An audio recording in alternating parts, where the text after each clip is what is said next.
그럼 제2회 렉처 토월드 강연 2부를 시작하겠습니다. 지금까지 진행된 그 세 분의 발표 내용을 바탕으로 청중들과 대화를 시작할 텐데요. 약 45분간 청중과의 질의응답 시간이 있겠습니다. 우리 청중 여러분들은 그 연사 발표 내용에 대해서 질문하시거나 아니면 뭐 전반적으로 우리 청년 공간 그리고 청년 그 주거에 대해서 의견이 있으시면 자유롭게 말씀해 주시면 되겠습니다. 이 시간을 활용해서 우리 연사님들과 청중 간의 어떤 원활한 소통이 되기를 기대하겠습니다. 그 하고 싶은 말씀이 있을 경우 이게 손들어 기능을 통해서 알려주시면 우리 질문자 명단에 추가하겠습니다. 그래서 그 LED 스크린에 본인의 카메라 화면이 올라오면 마이크를 켜고 말씀해 주시기 바랍니다. 자, 그럼 질의응답 시작하겠습니다. 질문 있으신 분 있으신가요? 네. 예, 안녕하세요. 예, 저는 서울대학교 국제대학원 송지연이라고 합니다. 오늘 강연해 주신 내용 너무 재밌게 잘 들었고요. 저는 정치학을 하고 있는데 개인적으로는 약간 뭐 청년 노동시장 쪽에 좀 관심이 많아서 오늘 내용해 주신 분들이 뭐 노동시장 아니지만 사실 청년들 여러 문제를 말씀해 주셔서 굉장히 재밌게 잘 들었고 또 본인들 활동이나 경험에서 나온 말씀도 해주셔서 되게 큰 도움이 되는, 이해를 하는 도움이 되는 내용이었던 것 같습니다. 그래서 이제 전반적으로 약간 뭐 질문일 수도 있고요. 아니면은 그 연사분 해당되신 분들이 답을 해주시면 좋을 것 같은데, 일단 첫째는 이제 청년 주거 문제가 굉장히 심각한 문제인 것도 사실이고, 아까 처음에 이제 첫 번째 연사님께서 이제 경험에 나오시는 본인의 이제 그 여러 단계에 걸친 나름의 그래도 그 향상된 그런 모습 보여주셨는데, 근데 이게 사실 주거 문제라는 게 여러 세대들 공통적인 문제인 것 같거든요. 청년의 문제이기도 하지만 뭐 아시겠지만 지금 뭐 예를 들어서 중년이라고 해서 이게 나은 거 아니고 근데 노년에 특히 이제 은퇴하신 분들 같은 경우는 이제 근로능력이 없기 때문에 더 어려울 수 있는데 이제 제가 여기서 궁금한 부분은 왜 청년의 문제라고 해서 이렇게 우리가 심각하게 고려를 해야 할까? 사실 어떻게 보면 약간 그 전환의 트랜지션의 실점일 수도 있을 것 같긴 하거든요. 예를 들자면 지금은 이제 초년생이지만 근데 뭐 일을 해서 임금의 바탕으로 아니면 다른 활동을 바탕으로 이제 나아질 수 있는 약간의 가능성이 있는 것 같은데 그런 의미에서 다른 세대와 비교했을 때 이 청년의 주거 문제가 왜 우리가 이렇게 심각하게 고려를 해야 하나, 심각하게 받아들여야 하나를 조금 한번 그 말씀해 주시면 좋을 것 같고 그리고 이제 그 두 번째 그 발표자 선생님께는 그 여러 공간, 그러니까 주거 밖에 이제 공간에 대해 말씀해 주셨는데 그럼 이런 공간에 참여하는 사람들이 어떤 사람들인가 약간 청년에 대해서 말씀해 주셨는데 이들이 구성이 어떻게 되냐 예를 들어서 뭐 학생인지 아니면 일을 하시는 분들인지 아니면은 그냥 그 주변에 예컨대 은평 쪽에서 활동을 하시니까 은평 오랑 활동에 참여하시는 분들은 그 주변에 사시는 그냥 굉장히 다양한 그룹의 청년인 건지 사실 그 구성원들이 어떤 분들인지 다양한 프로그램, 뭐 요리 프로그램도 말씀하시고 약간 소셜 게딩 말씀하셨는데 어떤 분들이 참여를 하시고 이분들이 여기에서 참여를 하시면서 기대하시는 것들이 어떤 것인지 그리고 이분들이 예컨대 이제 아까 청년의 약간 바운더리 그 나이대를 말씀해 주셨는데 그럼 어떤 시점을 지나면 이분들은 이런 활동들에서 서서히 이제 참여도가 낮아지시거나 사라지시거나 아니면 또 다른 이제 전환의 시점으로 가시는 건지 그러니까 그걸 조금 이제 활동하실 때 경험하셨던 걸 조금 말씀해 주시면 좋을 것 같고요.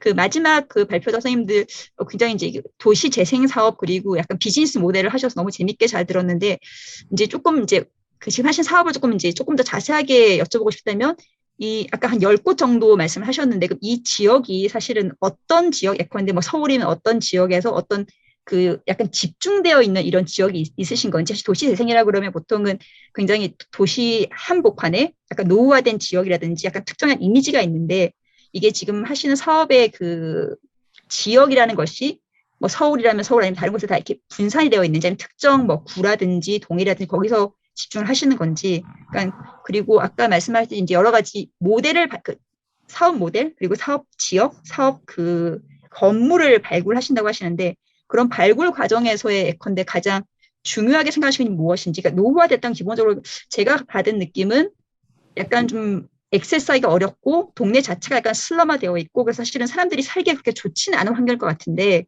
그렇다면 이게 리노베이션을 한다고 해서 그 건물만 그렇게 나아지는 것인지 아니면 그 건물을 둘러싼 주변 지역까지 같이 큰 그림에서 보시는지 그걸 조금 말씀을 해주시면 좋을 것 같습니다. 네, 감사합니다. 네, 감사합니다. 네, 제가 보기엔 그냥 우리 강연자께서 연사들께서 그냥 한 분 한 분씩 대답하시는 게 좋을 것 같고요. 우리 첫 번째 네. 박소희 질문 연사님이 주신 답하시죠. 순서대로 이렇게 답변이 되는 거꾸로. 질문인 것 같아요. 네. 일단 첫 번째 질문 주신 거에 대해서 답변을 드리자면은 제가 개인적으로 생각하기에 지금 청년들의 주거 문제에 대해서 이렇게 집중 조명하고 있는 가장 큰 키워드는 박탈감이라고 생각을 해요. 그러니까 이게 세대의 문제도 있지만 그냥 절대적인 의미의 뭐 20대, 30대와 60대의 차이가 아니라 시기의 문제도 좀 있는 것 같아요.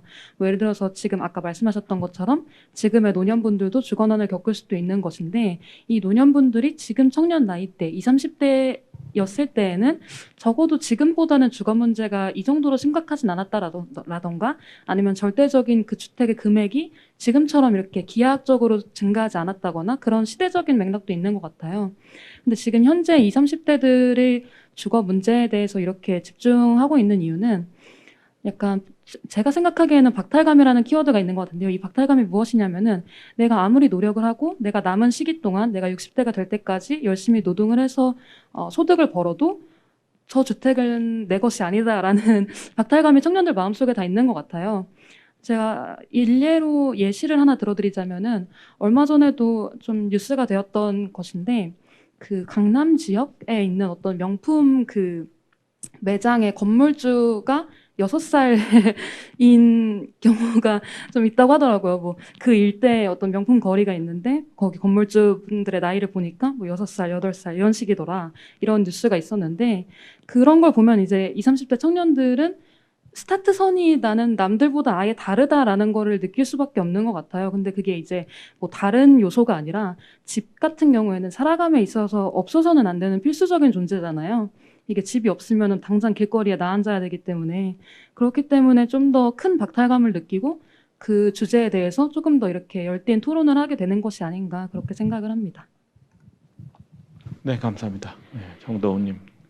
네, 그 질문 주신 거에 대해서 대답을 좀 하나씩 이제 먼저 드리자면, 사실 뭐 첫 번째 질문도 저도 좀 고민을 좀 하긴 했었는데 앞에서 너무 대답을 잘 해주셔서 저는 사실 뭐 이제 제가 더 이상 언급하지 않아도 좋을 것 같고요. 그 두 번째 그 저에게 이제 질문을 주셨던 부분 중에 첫 번째를 말씀드리자면, 그 어떤 대상들이 오는지에 대해서 먼저 말씀드리자면, 사실 좀 그거 자체가 분명하지 않음이 그 특징인 것 같아요. 일단은 제가 오랑 10개의 오랑이 있고 각자 소통을 하다 보면 사실 오랑마다 그 이용 특징이 굉장히 다른데, 일단 보통 대학생 청년들은 아무래도 대학가 중심에 있는 자치구에 있는 오랑들을 많이 이용하게 되고요. 은평 같은 경우는 사실은 20대 후반에서 30대 초반을 넘어가는 청년들이 오히려 많이 오고 있습니다. 아까 우리 초대 사회자님께서 말씀하신 은평구 집세들이 조금씩 그 높은 편은 아직 아니고 상세가 낮다 보니까 상대적으로 주거 이중이 많고, 그렇다 보니까 그 중에서 가장 많은 주거 이동을 하는 것들이 20대 후반에서 30대 초반, 특히 지역에서 올라와서 한 1, 2년 정도 관악에서 생활을 하고, 가장 딱 스타트가 관악에서 시작을 하더라고요. 관악에서 하다가 이제 3, 4년 지나면서 생활의 안정을 찾고 서울이 익혀질 때쯤 오는 곳이 은평. 뭐 그렇게 많이 되다 보니까 사실 은평 지역에 보면 청년들이 아무래도 좀 30대 초반까지 청년들이 가장 많이 있지 않나라는 생각이 들고요. 사실 그 특이점을 제가 봤을 때는 이렇게 보면 사실 저희들도 이 처음에 제가 청년센터 할 때 가장 고민했던 것이 청년을 나이로 보는 걸 좀 많이 고민을 했었거든요. 근데 저는 좀 다른 개념으로 보기 시작했고, 이제 그게 제가 이제 내년도 저희 센터의 미션으로 좀 두고 있는 부분이긴 한데요. 청년에 대한 키워드를 전체적으로 이해하고, 앞에 처음에 저보다도 저 먼저 질문 주셨던 이 주거 문제들 해결도 전체적으로 모든 세대가 이해를 해야 될 텐데, 그걸 모든 세대가 이해할 때 특정 어떤 딱 범위에 대해서 이해하는 것이 아니라 자연스럽게 사회 문제를 같이 이해하고 고민해 나가야 되는데, 그러기에 좀 청년의 범위는 오히려 또 좁다라고 저는 생각을 좀 하고 있습니다. 특히나 가장 청년이라고 하면 키워드를 딱 보고 나이를, 아까 제가 질문을 드렸었는데 아마 대부분이 20대 중후반에서 30대 초반을 생각하지 않으셨을까 생각이 듭니다. 사실 20대 20살이 되는 순간 청년이거든요. 네, 아무도 그들에게 사회에 대한 또 경험을 주지 않고 있다 보니까 아까 제가 얘기했던 어떤 이렇게 함께함이 필요하고, 그들부터가 시작해서 고민을 해야지 이 문제가 점차점차 해결돼가는 어떤 단계가 좀 나오지 않을까 생각이 들었고요. 그다음에 또 한 번 신경 쓰지 않는 세대가 바로 이제 30대 초반 중반을 넘어가는 청년들과 그다음에 기혼 청년이죠. 사실 청년들도 결혼을 하면서 뭐라고 생각하냐면 본인이 청년이 아니라고 생각하는 경우가 굉장히 많습니다. 그래서 저희도 현재 기혼 청년을 대상으로 하는 프로젝트를 계속 준비를 좀 하고 있는데요. 이렇게 좀 저는 기혼 청년들이 또 참여를 해야 되는 이유 중에 하나는 아까 앞에 말씀 주신 어떤 이 청년들의 지금 문제를 가장 빠르게 해결할 수 있고 사회와 가장 밀접하게 소통할 수 있는 게 결국엔 기혼 청년들이라고 생각을 하거든요. 왜냐하면 사실 사회 전면에 아예 나와 있고 그게 어떤 직장이든 육아든 이 사회 문제를 더 많이 안고 있기 때문에 우리 그들이 이것들을 소화해주고 풀어주는 브릿지 역할을 해줘야 된다라고 생각을 하고 있기 때문에 참여를 좀 독려하는 경우가 있고요. 그래서 그런 식으로 좀 대상을 넓히고 있는 상황이기 때문에 말씀하신 부분에서 어떤 특정 대상이 온다 이거보다는 좀 다양한 세대가 좀 이용할 수 있도록 좀 노력을 하고 있는 거 과정에 좀 있다라고 좀 말씀드릴 수 있을 것 같긴 하고요.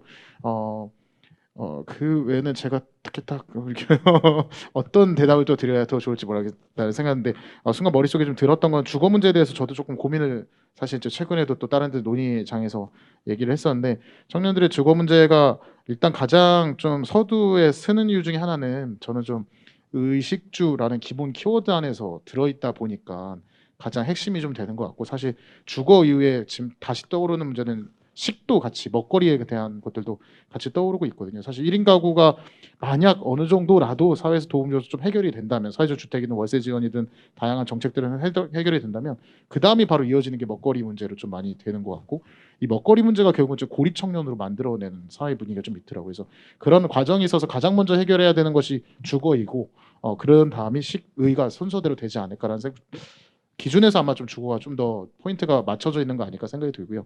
그다음에 저도 좀 처음에 질문해 주시면서 했던 때 제가 좀 떠올렸던 생각 중에 하나가 저도 비슷한 고민인데 사실 저는 4050에 대한 지원도 필요하다고 생각하고 있는 상황이라서 사실 이제 저도 좀 4050이 될 것이고 사실 4050에 대한 어떤 지원 체계는 전무합니다. 거의 없습니다.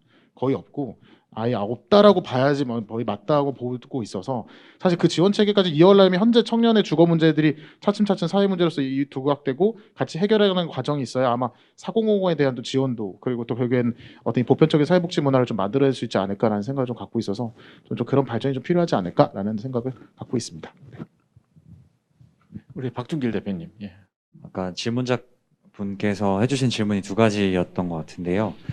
저희가 도시재생을 키워드로 잡을 때 특정 구나 특정 지역에 집중이 되는지 혹은 그 도시재생이라고 할 때 어떤 슬럼과 같은 지역인지 아닌지 뭐 어떤 곳에서 재생을 하는지 어떤 기준이 있는지 여쭤보셨던 것 같습니다. 저는 일단 사업으로서 비즈니스적인 그 자세 관점으로 이 문제를 접근을 하고 있고 여기서 수익을 창출하고자 하고 안정적인 비즈니스를 운영하고자 하는 목적을 가지고 그걸 기반으로 접근을 하고 있습니다. 그게 무슨 말이냐면 돈이 되지 않거나 위험하면 딱히 움직이진 않습니다. 도시재생이라고 이야기할 수 있는 이유는 모두가 원하는 예를 들면 뭐 강남이나 홍대나 이태원이나 굉장히 힙하거나 많은 수요, 상권 수요와 주거 수요가 있는 곳에서 이런 비즈니스를 이행하기에는 굉장히 초기 투자 비용이 높습니다. 그렇게 되면 자연스럽게 서울이라는 물리적인 공간이 작지만 굉장히 인구가 많음에도 불구하고 슬럼화되었다라고 표현하기보다는 굉장히 오래된 건물 혹은 오래된 층, 오래된 공간, 그 건물 내에 조그마한 공간 이런 공간들이 있습니다. 굉장히 손대기 어렵거나 더럽거나 위험하거나 이런 공간들은 저렴하게 나오기 마련이죠. 저희가 그런 저렴한 공간들을 잘 찾아서 계약을 하고 그에 따른 투자를 통해서 리모델링을 하고 그렇게 해서 재생을 해서 부가가치를 만들어내기 때문에 저희 입장에서는 운영주의 입장에서는 초기 비용과 초기 투자 리스크를 낮춘다라는 장점이 있고 사회적으로 봤을 때는 위험했던 공실 공간 그 노후화됐던 그런 도시재생이 필요했던 슬럼을 개발한다라는 장점이 있을 것 같습니다. 그리고 지역적인 부분으로 봤을 때는 저희가 기준이 그 지역에서의 기준은 딱히 있는 건 아니고요. 아무래도 청년들이 1인 가구들이 많이 주거를 하기 때문에 대중교통과 가까운 위치에 있는 역세권 내에서 기존 평수가 50평 이상, 100평 이상 되는 공간들, 임대 면적이 그리고 적당한 임대료 혹은 매입가, 그러니까 적당히 노후화가 되어 있는 경우가 많습니다. 그리고 이면도로에 위치해 있어서 역세권이지만 그렇게 비싸지 않은 이런 공간들에 퀄리티 있는 공간을 만들기 위한 조건들이 들어간다고 보시면 될 것 같습니다. 네, 감사합니다. 네, 감사합니다.